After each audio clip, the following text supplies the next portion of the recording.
ॐ सदाशिवसमारम्भां शङ्कराचार्यमध्यमाम् ओम सदाशिवसमारम्भां मध्वाचार्यपर्यन्तां वन्दे शङ्कराचार्यमध्यमाम् गुरुपरम्पराम्। वन्दे गुरुपरम्परम्। ॐ सहना ॐ भवतु सहना भवतु सहनौ सहनौ भुनक्तु पुनक्तु वीर्यं सह वीर्यं करवावहै करवावहै तेजस्विनावधीतमस्तु मा नावधीतमस्तु मा विद्विषावहै। विद्विषावहै। ओम ॐ शांति शांति शान्ति शांति। शान्ति शान्तिः। Okay, so Arvindji, are you there? Yes, Raviji. Okay, could you just chant Anuvaka number 8, Brahmananda Mimamsa? Yes. ॐ भीषास्माद्वातः पवते भीषोदेति सूर्यः भीषास्मादग्निश्चेन्द्रश्च मृत्युर्धावति पञ्चम इति सैषानन्दस्य मीमांसा भवति युवा स्यात् साधु युवाध्यायकः आशिष्ठो दृढिष्ठो बलिष्ठः तस्येयं पृथिवी सर्वा वित्तस्य पूर्णा स्यात् स एको मानुष आनन्दः ते ये शतं मानुषा आनन्दाः स एको मनुष्यगन्धर्वाणामानन्दः श्रोत्रियस्य चाकामः तस्य ते ये शतं मनुष्यगन्धर्वाणामानन्दाः स एको देवगन्धर्वाणामानन्दः श्रोत्रियस्य चाकामः तस्य ते ये शतं देवगन्धर्वाणामानन्दाः स एकः पितॄणां चिरलोकलोकानामानन्दः श्रोत्रियस्य चाकामः तस्य ते ये शतं पितॄणां चिरलोकलोकानामानन्दाः स एक आजानजानान् देवानामानन्दः श्रोत्रियस्य चाकामः तस्य ते ये शतमाजानजानान् देवानामानन्दाः स एकः कर्म देवानां देवानामानन्दः ये कर्मणा देवानपि यन्ति श्रोत्रियस्य चाकामः तस्य ते ये शतं कर्म देवानां देवानामानन्दाः स एको देवानामानन्दः श्रोत्रियस्य चाकामः तस्य ते ये शतं देवानामानन्दाः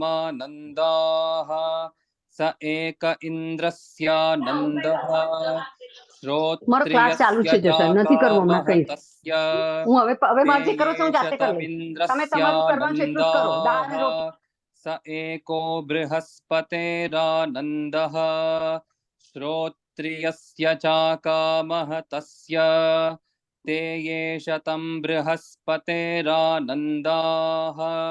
स एकः प्रजापतेरानन्दः श्रोत्रियस्य चाकामः तस्य ते ये शतं प्रजापतेरानन्दाः स एको ब्रह्मण आनन्दः श्रोत्रियस्य चाकामः तस्य स यश्चायं पुरुषे यश्चासावादित्ये स एकः स य एवं वित् अस्माल्लोकात् प्रेत्य एतमन्नमयमात्मानमुपसङ्क्रामति एतं प्राणमयमात्मानमुपसङ्क्रामति एतं मनोमयमात्मानमुपसङ्क्रामति एतं विज्ञानमयमात्मानमुपसङ्क्रामति एतमानन्दमयमात्मानमुपसङ्क्रामति तदप्येष श्लोको भवति. Thank you, Arunji, for that very beautiful piece of chanting. Okay, so I'm going to mute all of y'all, and then we will see what the Anuvaka actually means. Now, we saw that in the last class, we said that there were 3 questions, which have been actually 2 questions. One was, will the Jnani attain Brahman after death? And the other was, will a Ajnani attain Brahman after death? And then we said that before answering these questions, there should be an implied question. And what is that? Does Brahman exist? And if Brahman exists, then these 2 questions are relevant. So the is Brahman exists question has been answered in all the classes so far, in all the Anuvakas so far. 2 questions are left. Will that Jnani attain Brahman after death? And will Ajnani attain Brahman after death? So these 2 questions will be answered later. Right now, the teacher doesn't answer them, but he starts with a very important topic. So he says, Sesha Anandasya Mimamsa. So that is, here what is going to happen is, there is a very important topic called Ananda Mimamsa. Mimamsa essentially is a word which is derived from the man dhatu, the root man, mind. And therefore Mimamsa means application of the mind, so analysis. Mimamsa essentially is analysis. And Ananda Mimamsa means analysis of Anandaha. And therefore he says, Saha Sai Eshaha. The following portion. Ananda Mimamsa, Anandasya Mimamsa Bhavati. So the following portion, so it is a plenary. What is the following portion? What are the following mantras talking about? So he says, Sa Eshaha, the following portion, Anandasya Mimamsa Bhavati, is going to be the analysis of Ananda. Now the question is, which should come to mind is, in this Shruti topic, why is Shruti saying that, this is a Brahman topic? So why is Shruti suddenly saying, we need to inquire into Ananda? And Shankara comes to our rescue over here. He says, normally, when you say Ananda, we always talk about experiential Ananda. Ananda which is experienced, right?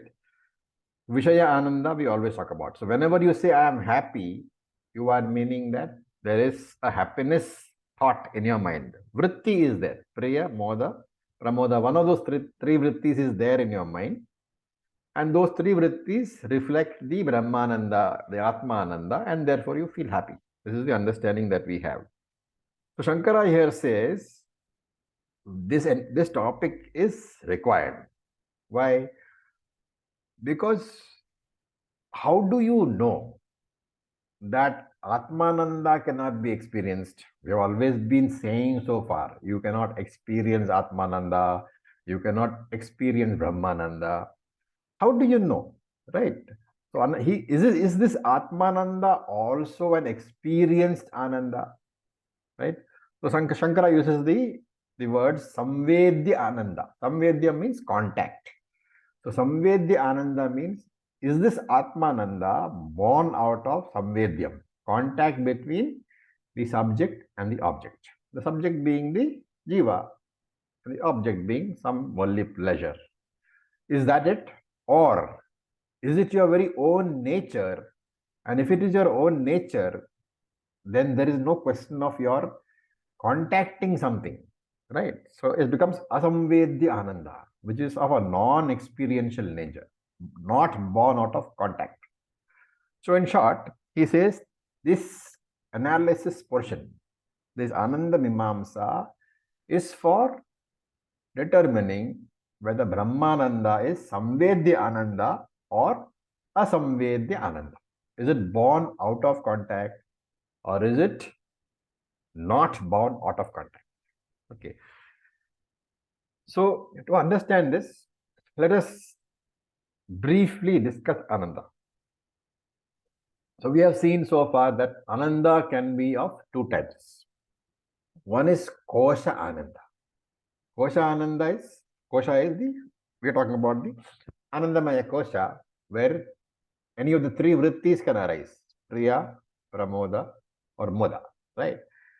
And when any of these three vrittis are there in your Anandamaya Kosha, have risen in the Anandamaya Kosha, have risen in your mind, right? That vritti in your mind, the calm and quiet mind, that vritti is called experienced Ananda. So it can be termed as Kosha Ananda because it is in the Manomaya Kosha or the Anandamaya. In one of the koshas it is there. Manomaya, Anandamaya, Vijnanamaya, wherever you want to say. If you are talking about Anandamaya Kosha, then it is the three vrittis. Priya, Pramoda and Moda. If you are talking about the mind, the Manomaya Kosha, then when the mind is quiet, the Manomaya Kosha as if reflects that particular Ananda, which we said earlier. Remember, we said that Ananda can only reflect in these three vrittis. And therefore, the reflection of the vritti in the quiet mind being quiet, there is no disturbance, so it easily catches the vritti which is there in the Anandamaya Kosha. And therefore, this experienced Ananda can be called as Kosha Ananda. That which is there in one of the koshas. Basically, it's the Anandamaya Kosha. But since we talk about the mind, we take it as vritti in the mind. Okay. Now, the second type of Ananda is what? Atma Ananda, my Swarupa Ananda, my very nature. And therefore, there must be some differences between Atma Ananda and Kosha Ananda. What are the differences? Kosha Ananda is always requires a reflecting medium. One of the three thoughts, vrittis. And therefore, Kosha Ananda is reflected Ananda. Atma Ananda is the original Ananda. When the reflection is being talked about, the RM is the calm and quiet mind. But remember that calm and quiet mind, we have to take it as Anandamaya Kosha because the three vrittis, Priya, Moda and Pramoda, those vrittis, subtle vrittis, which are available only in the Anandamaya Kosha. So whenever we say that my mind is very quiet, you're talking about a very quiet mind. Prasanna Antakaranam. Very, very peaceful mind. And you can take it as the Anandamaya Kosha for all practical purposes. Because the other thoughts, the very fact that you are saying that I've got a very quiet mind reflecting this Ananda, you are saying that there is no disturbance of mind. And the other types of vrittis which disturb, they are there in Manomaya Kosha. And therefore, when I am saying that my mind is quiet, the number of vrittis in the Manomaya Kosha has come down substantially. And therefore, for all practical purposes, the quiet mind you can take as Anandamaya Kosha with one of these three vrittis. Therefore, the Kosha Ananda is Ananda reflected in these vrittis, which is the quiet mind or the Anandamaya Kosha. The Atma Ananda is the original Ananda. One is reflected, one is original. That's the first difference. Then, Kosha Ananda is Anitya. It comes and goes. Atma Ananda is Nitya. It doesn't come, it doesn't go, it is always present. Why is Kosha Ananda Nitya? Because the reflection is there only as long as the reflecting medium is there. And here the reflecting medium is what? The three thoughts. Priya, Moda, Pramoda. These thoughts, they come and go. And therefore, when they come, the Koshananda is there. When they go, the Koshananda is not there. Therefore, Koshananda is Anitya. Atmananda is Nitya. Two differences. Then, Koshananda has got gradations. So we are saying there are three vrittis: Priya, Pramoda, Priya, Moda, Pramoda. So Priya is when you see something which you like. The object of your attention, of your affection is seen. That is Priya. Then when you acquire the object of your affection, that is the slightly higher level of ananda, a higher level of vritti, that is called moda. And when you enjoy the object of your affection, that is called pramoda. That is the highest grading over there. So there are three gradings: happy, happier, happiest. Priya is happy, moda is happier, pramoda is happiest. And therefore, Koshananda is subject to a gradation depending upon which of the reflecting medium has come into play. So, Koshananda is called Satishayaha, Sa-Atishayaha, graded. Whereas Atmananda is Niratishayaha, no gradations. Atmananda simply is. There are no grades there, there are no levels there. What is the logic here? Because Koshananda is a reflection is always dependent upon the condition of the reflecting medium, right?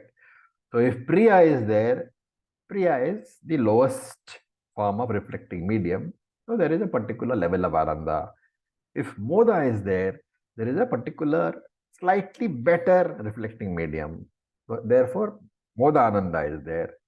And Pramoda is the highest level. So if you're looking at the reflecting medium as impure, so dirty reflecting medium, dirtier reflecting medium, dirtiest reflecting medium, right?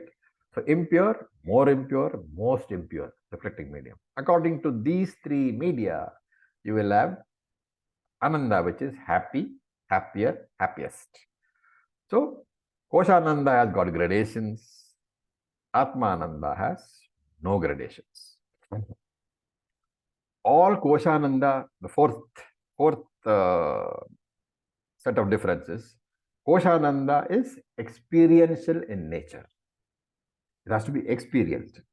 And the experienced is there, therefore it is born, it goes away, it is impermanent, and also it is graded. Remember that this Koshananda reflection, even if it is during Samadhi, so Samadhi Ananda is available only during Samadhi. This is also Koshananda, right? Because there is a extremely quiet mind, and that total peace that you get in deep meditation, that is not the Atmananda. It is only a reflection of the Atmananda in the extremely quiet mind which has come about through Samadhi. This is also Koshananda. It is experienced Ananda. Atmananda is a never experienced Ananda because it is you yourself. Then the fifth difference is Atmananda can be accomplished only through knowledge. So it can be accomplished only through one sadhana, that is knowledge. And therefore, Atmananda is Eka Sadhana Sadhyam. That sadhyam, which can be accomplished only through one single sadhana, Eka Sadhana, that is Jnana. How about Koshananda? It is possible through two different methods. Therefore, it is called Dvi Sadhana Sadhyam. Dvi meaning two. How to? So how do I get Koshananda? I get Koshananda when the three vrittis, one of the three vrittis is present. When is one of these three vrittis present? When the mind is absolutely tranquil, undisturbed, tattvika antakaranam, when it is there. And therefore the appropriate quietness, the appropriate non-disturbed state of the mind has to come about. And this tranquility, how is it obtained? So let us see first of all what disturbs the mind. What disturbs my mind? When the external circumstances, I mean, it's a very very good topic, which we have discussed hundreds of times throughout the Gita, throughout the Upanishads. When is the mind disturbed? The mind gets disturbed when your expectations, are out of sync with the environment, right? You are disturbed because of your dissatisfaction with your environment. You always have some expectations from the environment. And if those expectations are met by your environment, are fulfilled by the environment, then your mind is tranquil. It is very quiet. So in that fine, quiet mind, Atmananda can be reflected. So that is the first way. First understanding is, how do I get this Atmananda? I get it when my mind is not disturbed.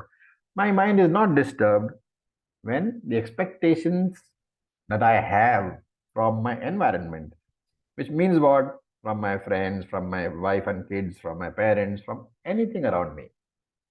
Any object, person, or event around me, I have certain expectations. And when these expectations are fulfilled, then I am happy. Atmananda is reflected because the mind is quiet. If I am not satisfied, that means that the mind is disturbed. It is struggling with the Rajoguna, and there can be no Ananda reflection, right? Therefore, what is the problem in this particular method? What is the problem? The problem is there is a divergence. There is a disparity between my expectations and the environment. And therefore, the first method of getting Atmananda, when I say getting Atmananda, please understand it is the reflection of the Atmananda. Okay, reflected Atmananda, reflected bliss, reflected Ananda, R-A. Right, because there's no question of really getting Atmananda, because you are Atmananda. And therefore, whenever I am talking about getting Atmananda, it is getting the reflected Ananda. The first method is, I have to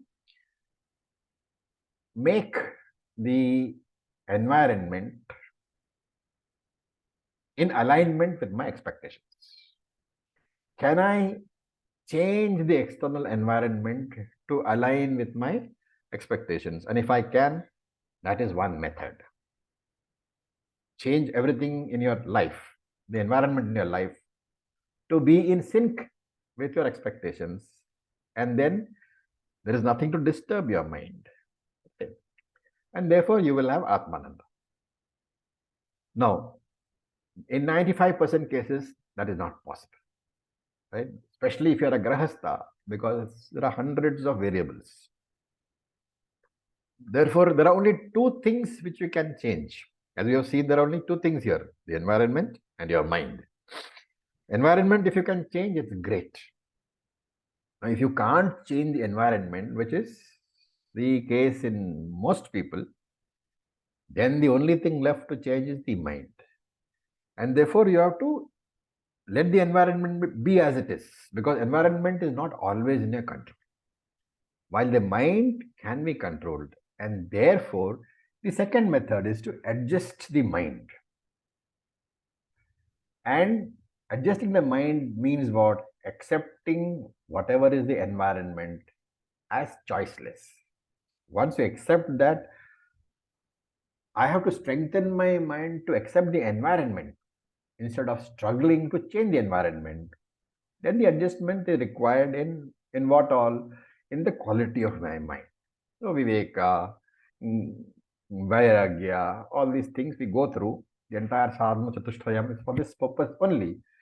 And therefore, this passion which is generated because of my spiritual practice, that is the second method of adjusting the mind. And therefore, in the first method, you are dependent upon the environment, you adjust the environment, you get Koshananda. In the second method, you have become independent of the environment. You don't need to adjust the environment. You adjust your mind and you get koshanti. Therefore, dvisadhana, two ways, adjust the environment or adjust the mind. What about Atmananda? The very question, how do I get Atmananda? The very question is a mistake, because there is no means to get Atmananda. You don't have to get Atmananda because that is your own nature. But to understand that this is so, I need jnana. So this owning up that Atmananda as my true nature, this is what is called jnana, right? So Atmananda is my own nature. That is the understanding. I, the witness, the drishta, I am Atmananda eva. My own nature is Atmananda. When the mind is calm and tranquil, this Ananda, this Atmananda is reflected. And my mind experiences it, and that experience I call happiness. When the tranquility of the mind is not there, like any reflecting medium, when the reflecting medium is disturbed, the reflection is also disturbed. So when the mind is disturbed, the Atmananda goes away. But the original Ananda is very much there. Okay. Now the question is, why do we talk about Kosha Ananda at all? It is pure Anatma, right? Why do we talk about it? Because even though Kosha Ananda, which is experienced Ananda, experienced pleasure, is different from Brahmananda, remember that in the ultimate analysis, this Koshananda is only another version of Brahmananda. Experienced pleasure is Pratibimba Ananda. The original Pratibimba means reflection. Experienced pleasure is reflected Ananda, which means that in and through that Pratibimba Ananda, the moment you say a reflection, remember that in and through the reflection exists the original Ananda also. Like the original consciousness, when you say, you cannot separate the OC from the RC. Even though you think it is the RM which is generating the RC, remember the RC is generated only when the OC is present in the RM. And therefore, whenever there is reflected Ananda, remember you also have to know, understand that Bimba Ananda, the original Ananda, is also there. But only the reflected Ananda can be experienced, and therefore the reflected Ananda alone is available to us as an instrument for understanding the original Ananda. And that is why we talk about Koshananda. Without Koshananda, original Ananda is not available at all for analysis. Koshananda has to be there. And the teacher here wants to show that there is a gradation in Koshananda, the various grades of Koshananda. And therefore, in the mantra, you will see that we are going to talk about various units of Ananda. And then you compare. This is one unit, there's a higher Ananda, so many units, and so on and so forth, right? So this basic unit of Ananda, which is going to be used as a comparison, I can call it a standard unit of measurement if you want. Those who are physics and chemistry and all that, you know that we always have a standard and everything is compared to that standard. So in any comparison, a standard unit is necessary. The standard unit is a basic unit of Ananda, which this mantra calls Manushya Ananda, the Ananda belonging to a human being. And what type of Manushya Ananda is that? He defines. Okay, so this is the background. Now we look at the mantra. So he says, Yuva Syat Yuva syat sadhu yuvaha adhyayakaha. That is the breakup over there. Yuva syat sadhu yuvaha adhyayakaha. So yuva syat. Syat means is there. Yuva syat. Assume there is a yuva, a human being. Yuva means a young person, not a child, not an old person. So a young adult. So yuva syat. Assume that there is a human being who is a young adult. Okay. Again, what are we doing? We are defining what is Manushya Ananda.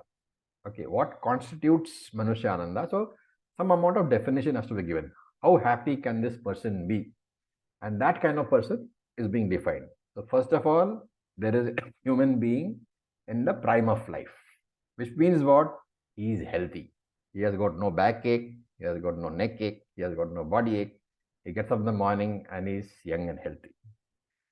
Not only that, then sadhu yuva.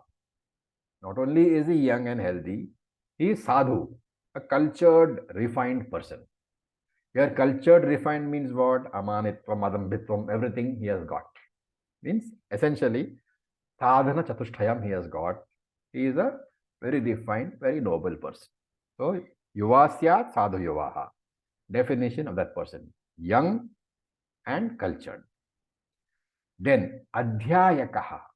Adhyayaka means he has knowledge of the scripture, of the shastra. He has got all the values. And here we say, because he has studied shastram, he is also humble. Because shastra vidya dadati vinayam. The teaching of the shastram makes you humble. Dadati vinayam, gives you vinayam, humility. And therefore this person is young, he is cultured, and he is humble. Okay, that is the first part of it. Then the next part of the mantra. Ashishto, dhridishto, balishtaha. This is again Mulam part only. Ashishto, dhridishtaha, balishtaha. He is going to further define this person. The first few parts of the mantras are a definition of this yuva, of the young person. Okay, and then we will see how much happiness he can possibly have. So ashishtaha means having noble desires. So Shankara defines that ashastraha means the one who has got desires or noble desires, and tamaha is the suffix indicating superlative degree. So ashishtaha is a person who has a high degree of very noble desires. Okay, then dhridishtaha, that you can understand, firm person, strong willpower. So we are slowly giving a image of the person we are talking about, the manushyaha. Dhridishtaha, resolute, firm, and balishtaha, strong. He is a tough person. He doesn't fall sick easily. He can walk for long distances. He can sit for a long time. So all this cover the qualities required for what? Why are all these being, enumerated here? Because to enjoy sense pleasures, you require certain degree of, unobstructed and strong sense organs. So whatever he has said so far, you're coming across a young man who is strong, who has the necessary strength in his sense organs, who is cultured, and he is able therefore to enjoy sense pleasures. His sense organs are all strong and in full working condition. Okay, so this is the image of the yuva, the bhokta, the one who is going to enjoy. Then, if you need to enjoy, it is not sufficient for the enjoyer to be there. What else is needed?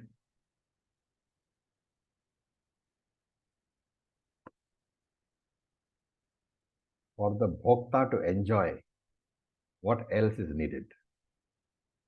Dhanam, the object itself. Objects. Objects. Sense objects are needed. Okay, and therefore the next part of this Anuvaka is going to define the objects. So he says, tasyayam prithvi sarvavittasya purna syat. So tasya ayam prithvi. Tasya means manushasya. Tasya manushasya. That particular person whom we are discussing, ayam prithvi tasya. He is the owner of the entire earth. Okay. This is all, image being conveyed. How wealthy is he? Everything. He owns the whole earth. Let us say he is the king of the earth. And further, no, that's not sufficient. Further, sarva vittaha tasya purna syat. Sarva vittaha means all the money, all the wealth, where? In that prithvi, purnaha, completely, tasya syat, also belongs to that particular manushya. Okay, so that manushya owns the entire earth, plus all the money, all the wealth on the earth also belongs to this person. And if a person is got all this, is he going to be happy? Let us, you had all this. Would you be happy? There's no catch in the question. A very simple question. It's not. Only temporarily. So that's why I said there's It no all catch. comes and, Will you be happy it or all not? comes and goes. That is different. No. Question is, will you be happy or not? Yes. You'll be happy. Yes, it should be. So he says, Sa eko manusha anandaha. That is one unit of manushya ananda. Okay, this is a basic unit.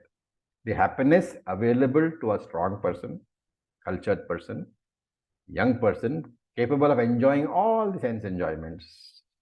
And not only that, entire sense objects on this in this world and all the money belong to him. Therefore, he can enjoy them. And therefore, that happiness which he has, that is sa eko manusha anandaha. This is one unit of manushya ananda. This is a basic unit.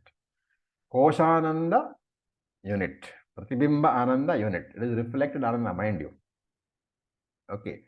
And Shankara adds here that, yes, this highest human ananda on this Prithvi is being discussed for what purpose? For analyzing and understanding Brahmananda. And therefore, this very well-known Manushya Ananda, well-known because of the Shruti, is a very famous portion, this one, called Ananda Mimamsa. So this, because of the Shruti, this very well-known Ananda is nothing but Vishayananda only, right? And Shankara here adds a very astute note. He says that this sense pleasure, now this is a side note, it's got nothing to do with the description. A sense pleasure, it does not come from the sense objects, he says. Why? He says, when you acquire the sense object which you desire, what happens? The desire for that sense object gets fulfilled. It dies for the time being, right? And when the desire for something dies, what is that called?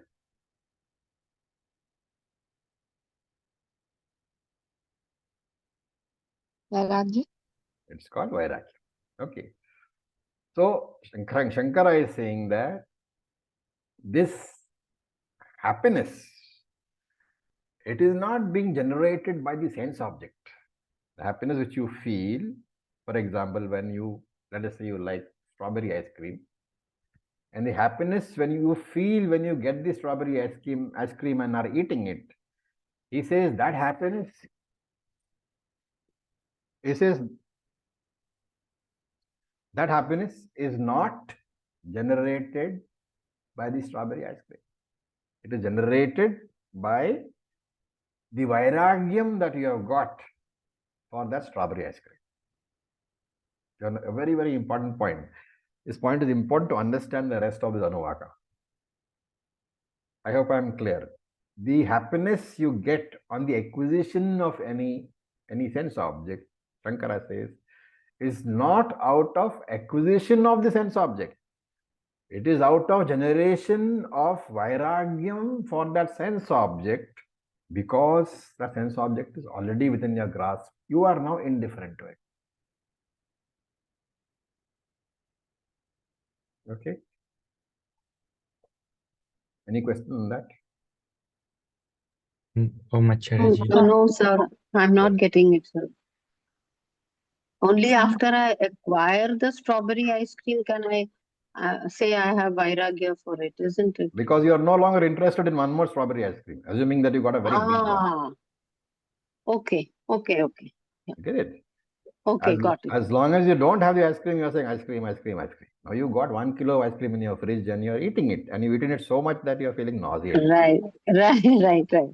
Are you still wanting the ice cream? No, there is vairagya. No, right, correct. And therefore, he says, remember that the happiness is not generated out of the object. It is generated out of the vairagyam for that object. But what happens is that you attribute the happiness to the sense objects. And what is the logic that you use for attributing this? So Shankara's commentary is very, very, astute on this. He also gives you the logic, why you attribute it. He says human beings use the Anvaya Vyatireka method for conclusions. So what is here? Strawberry ice cream is there. Happiness is there. That is Anvaya. Strawberry ice cream is not there. Happiness is not there. This is Vyatireka. So with this Anvaya Vyatireka, what is the conclusion? This method you know already. So what is the conclusion? Happiness is there, ice cream is there. Ice cream is not there, happiness is not there. So what is the conclusion? The happiness is being generated by the ice cream. Ice cream is the cause for happiness. This, he says, is a huge delusion. Shankara says, because of this delusion, that is why you say that whatever object you have, they can give you pleasure. You're firmly engraved in your mind that sense objects can give me pleasure, and that is why desire arises. Whereas really speaking, there is nothing called Vishaya Ananda. It's always the Ananda of the original Ananda. It's always the original Ananda which is being reflected when the mind is quiet. So that is the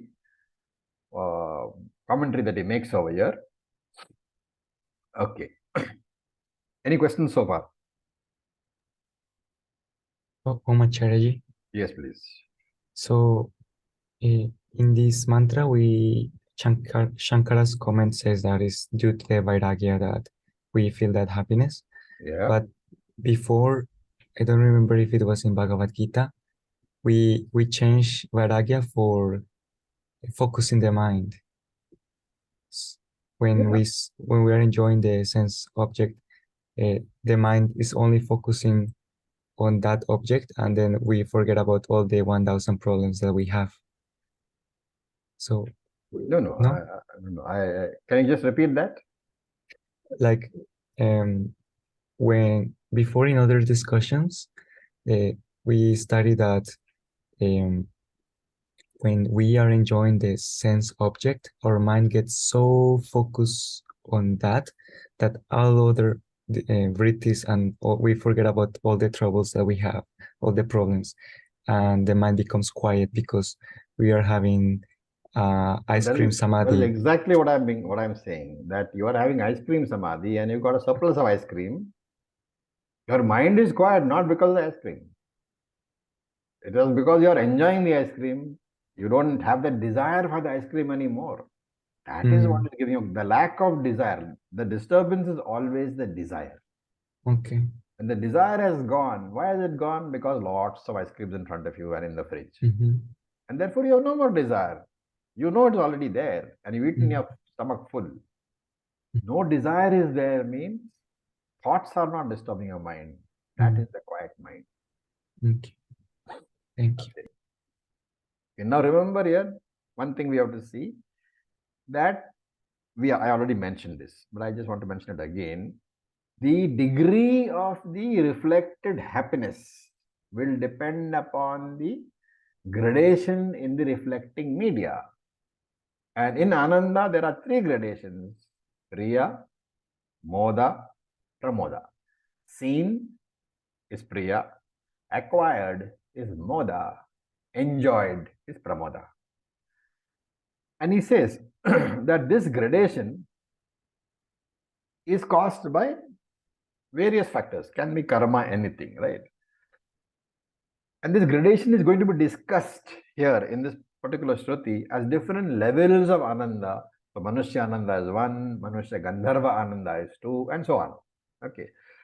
And he says, yes, you will find that in this particular mantra, the next level is Manushya Gandharva Ananda.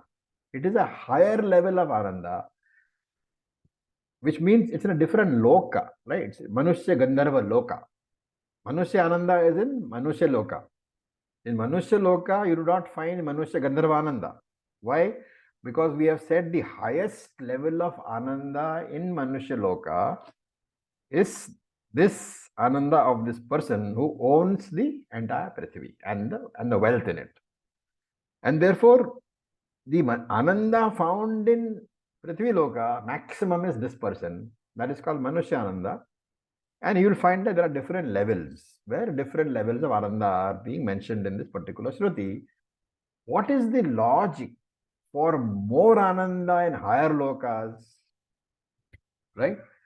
He says, when Shankara says in his commentary, that when avidya and avidya generated qualities like kama, desire, and karma because of kama, they go away, then the avidya becomes slightly weaker.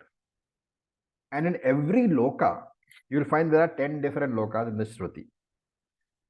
And in every loka, the lesser the avidya, and therefore the higher the pratibimba ananda. Right? And here he says that in every loka, the pratibimba ananda is 100 times more than in the previous loka, and this will continue to be in every level that we go. It will be 100 times the previous level. When does it end?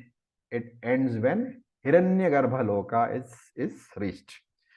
And for the highest pratibimba ananda available in the entire universe is Hiranyagarbha ananda. Hiranyagarbha pratibimba ananda, right? And the highest level available in Prithvi is Manushya Ananda. So Shankara says, this I am telling you to show you that even that Pratibimba reflected Brahmananda at Hiranyagarbha level is also Pratibimba Ananda, reflected Ananda, and it is not Nirguna Ananda. Nirguna Brahmananda, it is not there. It is only reflected Ananda. Okay. Another important note. Since we have said that objects are not the source of Ananda, why do you get Ananda when you get the object? I explained. When you get the Ananda, when you get the object, you no longer desire the object. You get Vairagyam for that object. And as Vairagyam arises, the desire vanishes. Okay. And therefore, a very important definition for what we call Vishaya Prapti, acquisition of an object. Shankara says, you call it acquiring the desired object. Vedanta calls it acquiring Vairagyam for that object.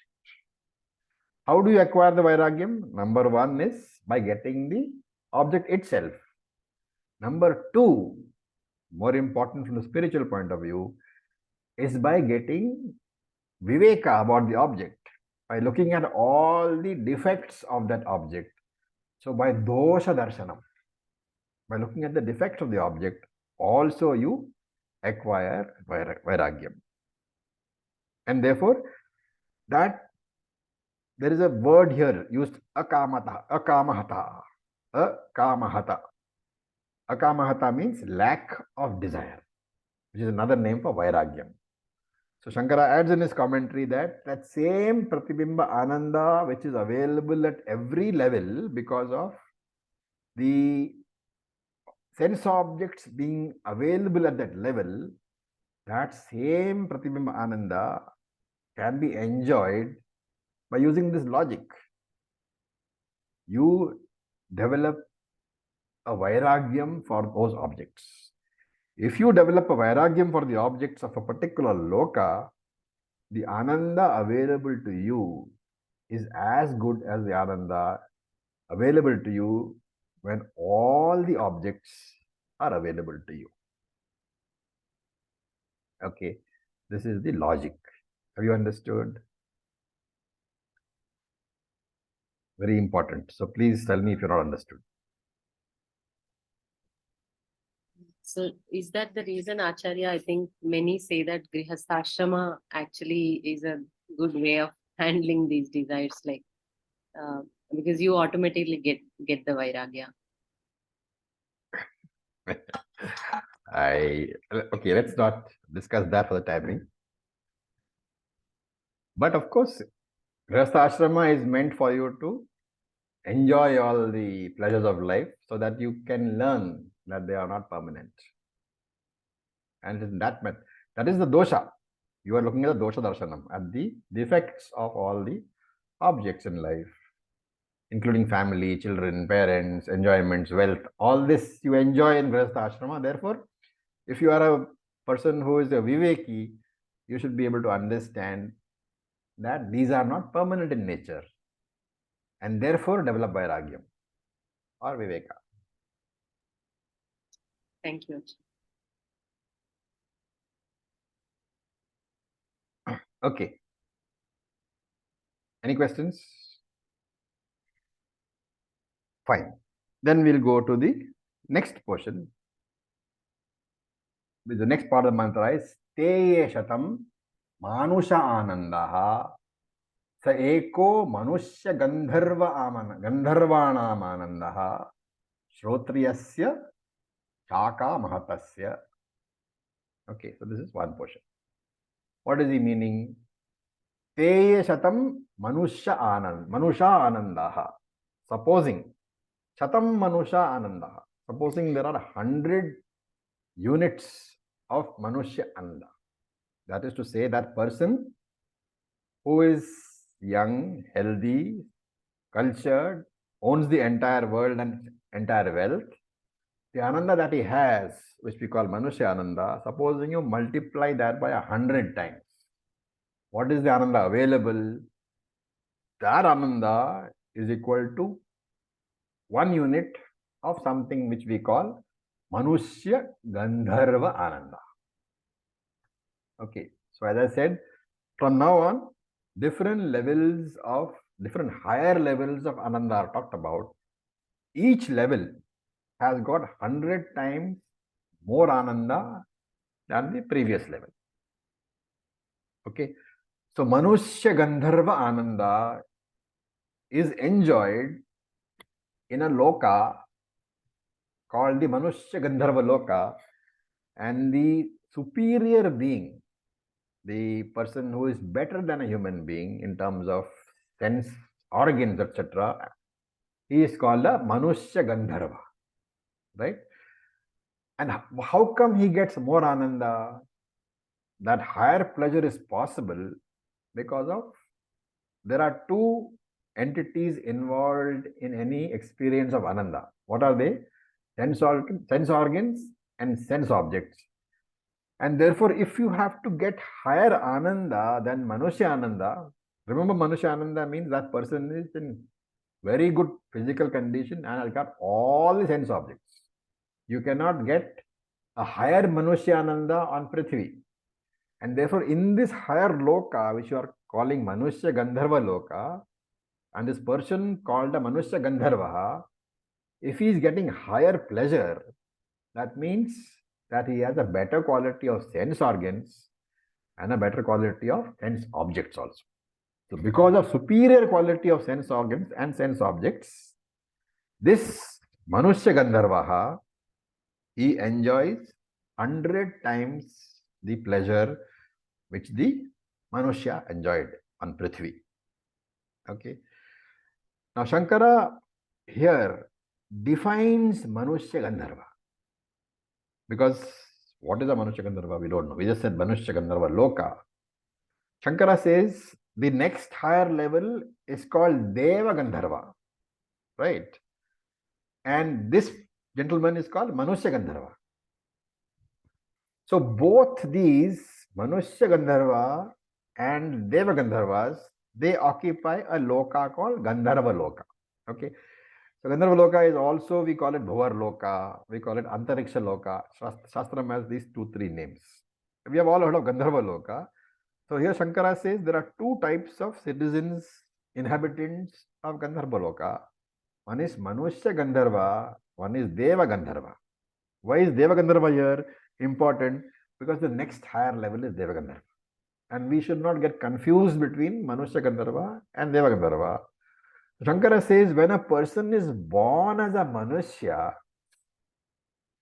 but because of karma and upasana, remember this is important, when a person is born a Manushya, but because of karma and upasana, he becomes a Gandharva within this Srishti. Very important. Within this Srishti, he becomes a Gandharva. He is called a Manushya Gandharva. Right? For example, you are born in India. Okay. Now you migrate to USA. You stay there for many years. You get your green card. After that, you get your citizenship. So you born a Indian citizen are now a US citizen. What has been the method? You have migrated, right? You are a migrant. So this Manushya who is a migrant into Gandharva Loka is called Manushya Gandharva. While there are other people who have been born as Gandharva itself in this Srishti because of higher Punyam. He is called a Deva Gandharva. So it is the difference between a migrant who has become a US citizen and a person who was born in USA as a US citizen. One is a Manushya Gandharva, one is a Deva Gandharva. So in Manushya Gandharva, in the Gandharva Loka, the Upadhi is superior. The objects of pleasure are also superior. Therefore, the pleasure is also 100 times more. Koshananda produced by higher Loka, which is what Gandharva Loka, but to a immigrant. Because you are born a Manushya, you have migrated to Gandharva Loka because of good karma, good upasana, whatever. Right? And Gandharvas are, we get some information from Puranas. They are good at music, they are good in arts, they have got extraordinary powers like appearing and disappearing, and they have got extremely refined Sthula Shariram and Sukshma Shariram. So this is a Manushya Gandharva. So that Manushya Gandharva's pleasure is 100 times that of the pleasure of the Manushya. Manushya Gandharva Ananda is 100 times Manushya Ananda. And then Shankara says, and then the Shruti says, Shrotriyasya cha akamahatasya. Shrotriyasya cha akamahatasya. That very same pleasure which is enjoyed by a Manushya Gandharva in Gandharva Loka, that can be enjoyed by a human being in Prithvi Loka, in this human Upadhi, provided a Kamahataha. Provided this person has got dispassion for what? For the Manushya Gandharva Ananda. He should have got the dispassion. He should not want it at all. And why does he not want it at all? Shrotriyasya. Because he is got jnana. Right? So this is not the Vairagyam, the grapes are sour sort of variety of Vairagyam. Right? This Vairagyam is born out of Shrotriya, Shruti, out of Viveka. The person has done Shravanam, Mananam, Nididhyasanam. And therefore, if this person has got the necessary vairagyam, he knows that Manushya Gandharva Ananda also is graded, and therefore he has no desire for that. Then Shruti says that in this very birth on earth itself, he's got that particular vairagyam for Manushya Gandharva Ananda. He is enjoying the same because his mind is tranquil. He has a dispassion for that pleasure. And therefore, he is enjoying Manushya Gandharva Ananda. Okay, so with this, we'll stop for today. There's still some discussion left, but we are past our 12 o'clock point. So, any questions? Om Acharya. Yes. So it was not clear for me the last part. It means that a human being can enjoy Manushya Gandharvananda Yes. even when we study the scriptures. Yes. When you study the scriptures, scriptures will tell you that, which is it's telling you here, that there is 100 times the Ananda available in Gandharva Loka for you. But if you know that all these are Pratibimba Ananda, you would have no desire for them. Okay. And therefore, the vairagyam is generated. And that's why I gave you the earlier discussion. The moment vairagyam is generated, you are enjoying the same pleasure. Yeah, thank you. Even though, according to Shastra, the maximum Ananda we can enjoy as humans is that is why if you look at the text, after Manushya Ananda, that statement is not there. Shrotriyasya Samarthasya. Okay. That's there only after Manushya Gandharva Ananda. Okay. Thank you. Yes, Pandana. Om Acharya. Yeah.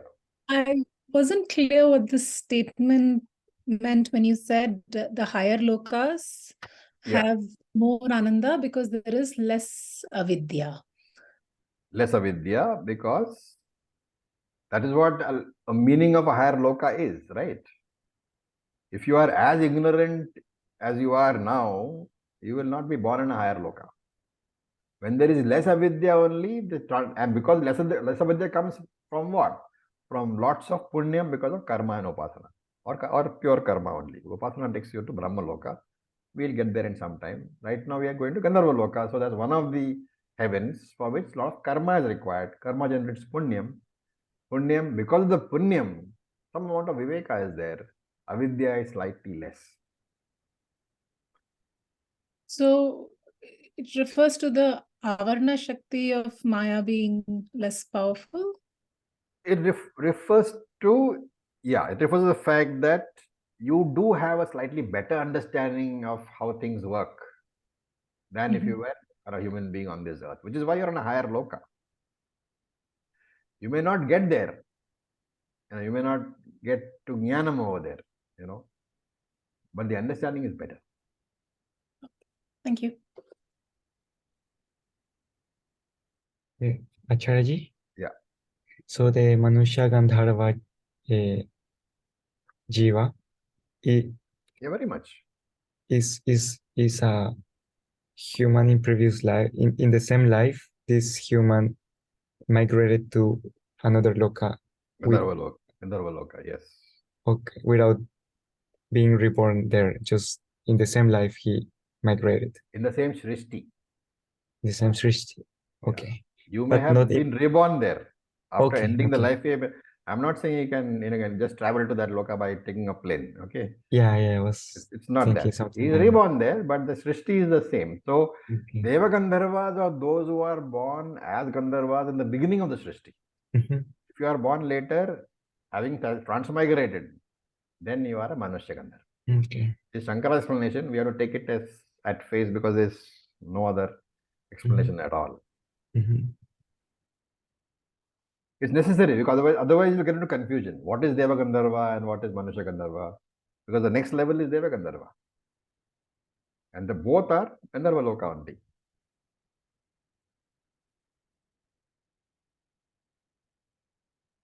It's not, this is not a very intense topic, I hope, right?